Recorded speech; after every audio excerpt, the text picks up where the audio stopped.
আসসালামু আলাইকুম আরহামাতুল্লাহি অবারাকাতু। আপনারা দেখছেন মফিদি মিডিয়া, সাথে আছি আমি মনসুরুল হক মফিদি। আজ আমরা সরাসরি পবিত্র কোরআন হাদিস রিসার্চ করে গবেষণা করে একটি অত্যন্ত গুরুত্বপূর্ণ বিষয় শিখব এবং জানব। সেটি হচ্ছে,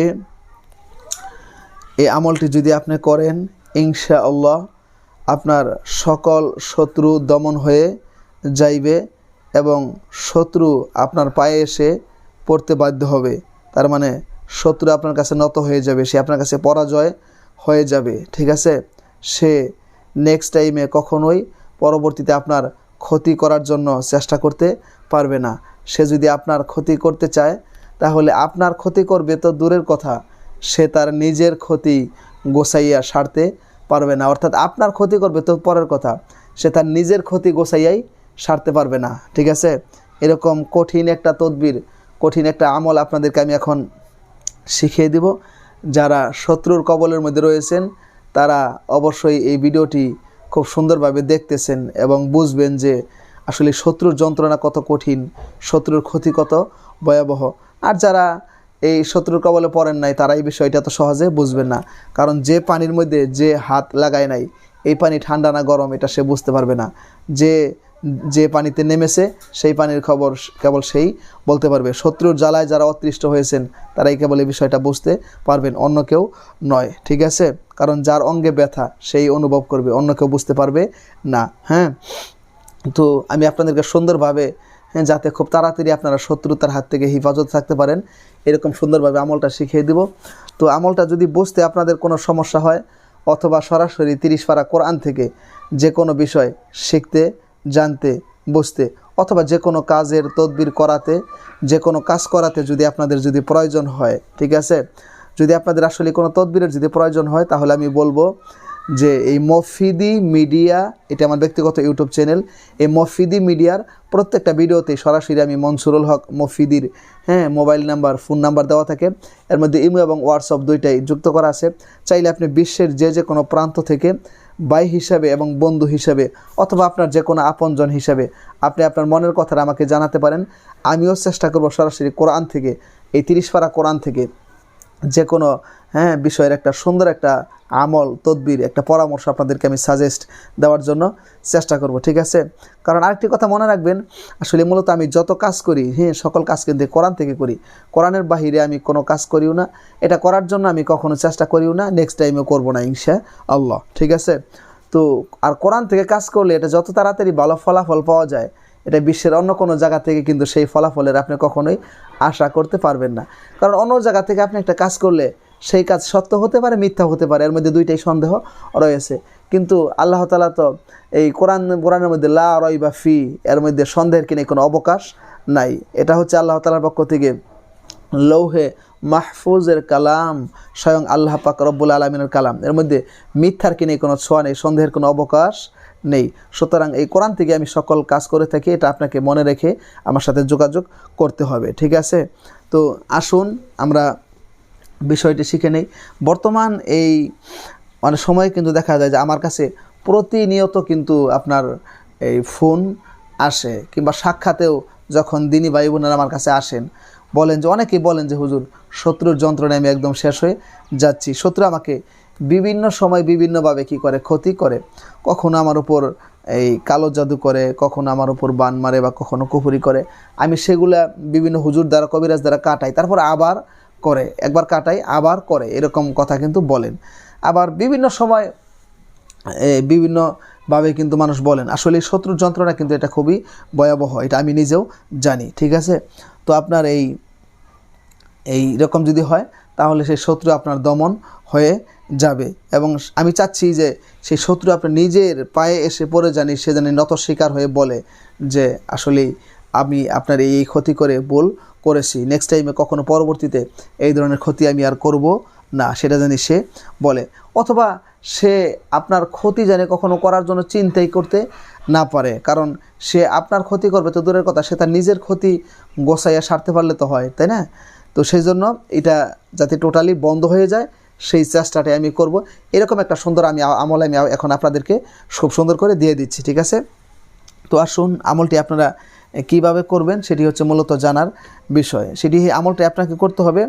আপনাকে এই আমলটি করতে গেলে আপনাকে মানে লাগাতার 7 দিন পর্যন্ত কি রাখতে হবে, রোজা রাখতে হবে, ঠিক আছে?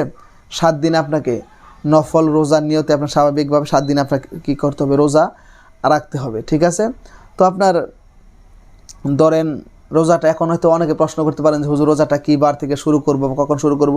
তো আমি আপনাকে বলবো যে আসলে বৎসরের মধ্যে এই পুরা 1 বৎসরের মধ্যে 5 দিন রোজা রাখা হারাম, এটা আল্লাহ তাআলা হারাম করে দিয়েছেন। সেটা হচ্ছে 2 ঈদের 2 দিন আর কুরবানি ঈদের পর লাগাতার 3 দিন, এই টোটালি মানে 5 দিন রোজা রাখা হারাম পুরা বৎসরের মধ্যে। আর অন্য যে কোনো দিন আপনি চাইলে রোজা রাখতে পারবেন, কোনো সমস্যা নেই, ঠিক আছে? তো আপনার এই যে কোনো লাগাতার 7 দিন কী করতে হবে, রোজা রাখতে হবে। মানে রোজা রাইখা মানে আপনি সেহরি খেয়ে রোজা রাখছেন সন্ধ্যা পর্যন্ত, তো আপনাকে রোজা পালন করতে হবে। তো আপনি এই রোজা রাখা অবস্থায় প্রতিদিন জোহরের নামাজের পরে, অর্থাৎ জোহরের নামাজ আদায় করার পরে, দুপুরবেলায় যে আমরা জোহরের নামাজ পড়ি, এই জোহরের নামাজ আদায় করার পরে আমি একটা একটা দোয়া আমি আপনাদেরকে এখন সুন্দর করে শিখিয়ে দিচ্ছি, ঠিক আছে? এই দোয়াটা আপনাদেরকে এই পড়তে হবে। তবে এই আপনার দোয়াটা আপনার পাঠ করার পূর্বে এবং পরে, মানে এই দোয়াটা পাঠ করার আগে এবং পরে, ঠিক আছে? আপনাকে 21 বার করে কি করতে হবে, দরুদ শরীফ পাঠ করতে হবে আপনাকে। মানে অর্থাৎ বিষয়টা হচ্ছে মানে রোজা রেখে আপনি জোহরের নামাজ আদায় করার পরে আপনাকে প্রথমে 21 বার করে কী করতে হবে, দরুদ শরীফ পড়তে হবে। 21 বার করে দরুদ শরীফ পড়তে হবে, ঠিক আছে? 21 বার করে দরুদ শরীফ পড়ার পর, দরুদ শরীফ অবশ্য আমার এই যে কিতাব দেখে বলতেছে এখানে একটা দরুদ লেখা রয়েছে, আমি সেই দরুদটা আপনাদেরকে দিলাম না। কারণ হচ্ছে যে দরুদ আসলে মূলত সহি তরিকার কোনো দরুদ হইলেই চলে, চাইলে আপনি নামাজের দরুদ কিংবা সাল্লাল্লাহু আলাইহি ওয়াসাল্লাম বা অন্য দরুদ পড়লেও চলবে। কারণ একটা দরুদ আপনি জানেন বিশুদ্ধ তরিকার দরুদ, ভালো দরুদ, তো সেটা পড়লেই চলবে, ঠিক আছে? 21 বার করে দরুদ শরীফ পাঠ করবেন। পাঠ করার পর এই শব্দটা হচ্ছে ইয়া কহারু, ইয়া কহারু, ইয়া কহারু, ইয়া কহারু, ইয়া কহারু, ইয়া কহারু, ইয়া কহারু। হ্যাঁ, ইয়া কহারু এই শব্দটি কে না বলতে পারবে, সবাই বলতে পারবে। ইয়া কহারু এই শব্দটি কিন্তু সবাই বলতে পারবে। 2 আর 2 মিলে 4 হয়, এটা যে বলতে পারে ইয়া কহারু এই শব্দটি সবাই বলতে পারবে। ইয়া কহারু এই শব্দটি আপনাকে 11 বার করে পাঠ করতে হবে, ঠিক আছে? 11 বার করে পাঠ করার পরে আবার শেষে আবার 21 বার করে করবেন, দরুদ শরীফ পাঠ করবেন, ঠিক আছে? দরুদ শরীফ পাঠ করার পরে আপনি অর্থাৎ এই যে শত্রু আপনার ক্ষতি করে তার নাম যদি জানা থাকে বা তার চেহারা যদি আপনার যদি চিনা থাকে, তাহলে তার নাম চেহারা আপনি তাৎক্ষণিকভাবে বসে কী করবেন, খেয়াল করে মনে মনে আপনি বলবেন যে আয় আল্লাহ, একটু বসে একটু ধ্যান করে এরকম আপনি বলবেন যে আয় আল্লাহ, এই শত্রু আমার যে এই ক্ষতি করে তার ক্ষতি থেকে আমাকে মুক্তি দিয়ে দাও। হ্যাঁ, প্রথমে দোয়া করবেন তাকে, আল্লাহ তুমি হিদায়াত দান করো, তাকে তুমি সঠিক বুঝ দান করো, মানে সে যাতে আমার আর ক্ষতি না করে। যদি হিদায়াত তার কপালে যদি না থাকে, হিদায়াত যদি তার নসিব না হয়, আল্লাহ তাকে তুমি হালাক করে দাও, তাকে তুমি ধ্বংস করে দাও, ঠিক আছে? হ্যাঁ, তাকে তুমি আমার কাছে নত করে দাও। তো এইটা করবেন। তবে আমলটা আপনাকে 7 দিনই করতে হবে, ঠিক আছে? করলে 7 দিনের মধ্যে হয়তো এই শত্রু তাকে আল্লাহ তাআলা হিদায়াত দান করবে, সে সঠিক বুঝ তার ভিতরে আসবে, সে আপনার ক্ষতি করা ছেড়ে দিবে। হ্যাঁ, কারণ মানুষ তো মানুষের ক্ষতি করে না বুঝে, যার ভিতরে সঠিক বুঝ রয়েছে সে কি কখনো মানুষের ক্ষতি করতে পারে? সে কখনোই মানুষের ক্ষতি করতে পারে না। দেখেন নাই, আমার আপনার সর্বশ্রেষ্ঠ পয়গাম্বর মুহাম্মদুর রাসূলুল্লাহ সাল্লাল্লাহু আলাইহি ওয়াসাল্লামকে কাফেররা পাথর নিক্ষেপ করে শরীরকে রক্তাক্ত করে দিয়েছে, তারপরও নবীজি কারোর উপর কি আঘাত করেছেন? আঘাত করেন নাই। অর্থাৎ নিজের নবীজি এর উপরে আঘাত আসছে, জিবরাইল আসছে যে আমাকে একটু হুকুম দেন আমি তায়েফকে ধ্বংস করে দেই, কিন্তু নবীজি সেটাও কী করেন, পারমিশন দেন নাই। তার মানে অর্থাৎ আমরা যদি সেই নবীর উম্মত যদি হইতাম, ঠিক আছে, তাহলে আমরা মানুষের ক্ষতি কখনোই করতে পারতাম না, ঠিক আছে। তো আমার বিষয়টা হচ্ছে যে যার ভিতরে সঠিক বুঝ রয়েছে, আল্লাহ যাকে হিদায়েত দিয়েছেন, সে মানুষের ক্ষতি কখনোই করতে পারবে না। যে ক্ষতি করে অবশ্যই আমি মনে করি সে শয়তানের বশীভূত হয়ে শয়তান তাকে গ্রাস করে নিয়েছে, সেই জন্য সে মানুষের ক্ষতি করতে পারে। আবার তার ভিতরে যখন সঠিক বুঝ চলে আসবে, অবশ্যই সে ক্ষতি করতে পারবে না।